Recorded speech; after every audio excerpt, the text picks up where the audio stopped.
Hey guys, welcome back to my channel. It's reading update time once again, and I have to say right off the bat before I get into any of the books, this is probably the first time I've ever done one of these videos where I can honestly say that four of the books that I'm going to mention are going to be in my top 10 favorite books of 2015. October was a really great year, really great month for me reading wise.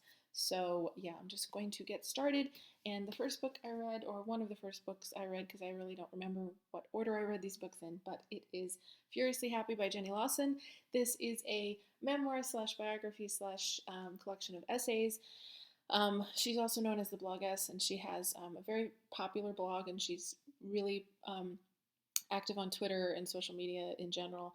And she suffers from depression and anxiety and several other medical issues. And she discusses them in this book, but she does it in a really smart, funny, also at times heartbreaking way. And I just loved this book. It was fantastic. I can't recommend it enough. I gave it a huge 6-star rating on Goodreads. It was just wonderful. And I have to say that I normally don't read very much nonfiction or biographies, but this past year, 3 books, 3 biographies will actually make it into my favorite books of 2015, and they would be this, Furiously Happy, I Must Say by Martin Short, and My Accent is Real by Kunal Nair from The Big Bang Theory. I loved all 3 of them. Next up is A Darker Shade of Magic by V.E. Schwab. And finally, I decided to give it a try, and I am so incredibly happy that I did, because this is such a phenomenal book. It completely took me by surprise. I had no idea where it was going. It was very suspenseful. I loved the whole magic element, the magic system, where there's all these different versions of London, and you need certain things in order to travel between them, and only certain people can travel between the Londons. And I loved the characters. I loved the world building. I just loved everything about this book. It was fantastic, and I can now say I am a huge V.E./Victoria Schwab fan, and yeah, so great. If you love fantasy, if you love science fiction, definitely check it out. Next up, and it is Illuminae by Amy Kaufman and Jay Kristoff.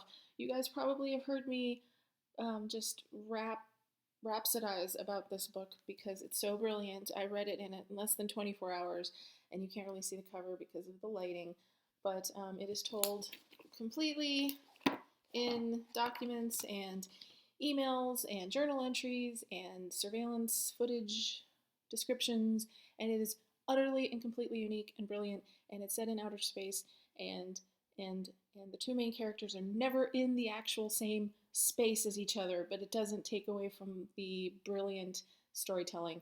And I have to admit, I am a tiny bit concerned because Brad Pitt's production company has acquired the rights to make this into a movie, and I really don't know how that they can turn this into a movie that would do this book justice. But it will be fun seeing it up on the big screen if it ever happens. But this book, I cannot recommend it enough. I have pimped this book out to so many different people, but it is fantastic. It is my favorite book of 2015, and I love it dearly. Read it, people. Just read it. Next up is Welcome to Night Vale by Joseph Fink and Jeffrey Craner. I am a huge fan of the Welcome to Night Vale podcast. In fact, I went to Philadelphia to go to a podcast discussion and book signing. This book is signed by both Jeffrey Craner and Joseph Fink, as well as Cecil Baldwin, who does the podcast, who is the voice of Night Vale. And I have to say, I was actually more excited to meet Cecil and have him sign my book than meeting Jeffrey and Joseph, which is kind of shallow of me, but yeah, you know, the world of Night Vale is told through Cecil, and he's just as much a part of that story to me. But anyway, this book is, like I said, it's based on the podcast, Welcome to Night Vale, and it is set in a fictional, perhaps fictional, desert community where every single conspiracy theory is real, and people just accept it as if it's normal. And it's just fantastic, and I was kind of nervous going into this book because I didn't know how it would translate into a book, considering the podcast is done like a radio show. But it was phenomenal. It far exceeded my expectations. I loved every minute of it, and it was one of those books where I finished it and I wanted to start it immediately again afterwards. You don't have to have listened to the podcast to read this book. You can totally appreciate and get what Night Vale is just from the book, and I highly recommend it. There's always got to be one pooper to the party, And there was one book that highly disappointed me, and it so surprised me that I didn't like this book because I've loved everything else this person has written, and she's one of my favorite authors. She's one of my top 3 favorite authors ever in the history of the world, and this book is one of those things where I read it and I'm like, really? Did she really write this? Did she want to take a break and let somebody else write it who didn't really know the characters? But it is The Mistress by Tiffany Rice. Oh, I feel so terrible saying that I'm anything less than thrilled with one of her books, but this book was just, oh, the first half was okay, but my main problem with the book is just the behavior of a few of the characters just were completely bizarre and just mind boggling, in my opinion. But there was just a lot of things that I didn't like, and unfortunately, I only gave this 2 stars on Goodreads. I also did a reread of Feed by Mira Grant, which you guys know I love this series. And I was reading it because my really good friend, who were sort of like bookish nerds, and we kind of read the same things at the same time. I got her to start reading this series, and she was freaking out about how amazing it was, and it made me want to read it again. So I read this book for the 4th freaking time, and I loved it just as much as I loved it all the other times. As far as what I'm reading now, I started finally Shadow and Bone by Leigh Bardugo. I've been saying for the last 2 months I was going to read this series so I could get to Six of Crows. And the beginning of it was very confusing. I felt like I was dropped in the middle of a story and I had no idea what the hell was going on. But I'm about 130 pages in. Look at my little skeleton bookmark. I love that bookmark. Anyway, about 130 pages into it, and I'm starting to like it. It's definitely action packed, and I think I'm understanding what's going on a little bit more.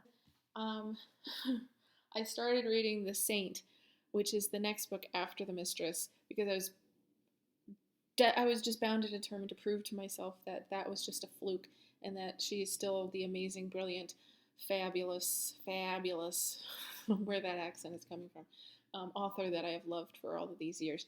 And yeah, I'm halfway through, and it is like far and away so much better than Mistress. This is like the series that I remember. So I am loving, loving, loving this book. Um, this is the first book in the original Sinner's White Years, which is sort of half prequel, half modern day story. It's about how Nora, the main protagonist, who is a author and slash dominatrix at night, met her mentor and one true love, Soren, back when she was 15 years old. And it tells that story as well as filling in the details of what's going on in present day. And it's great. It's absolutely great. And I am so incredibly happy that I like this book, because if I didn't like 2 books in a row by this author, I would just be so upset. Anyway, that's it. Let me know what you think. If you have any questions about the books that I've read, leave me some love in the drop down box. My hair every time I make a video is just crazy these days. I don't know. Anyway, I'm very distracted for some reason. I will talk with you later, guys. And as always, happy reading and happy Thanksgiving.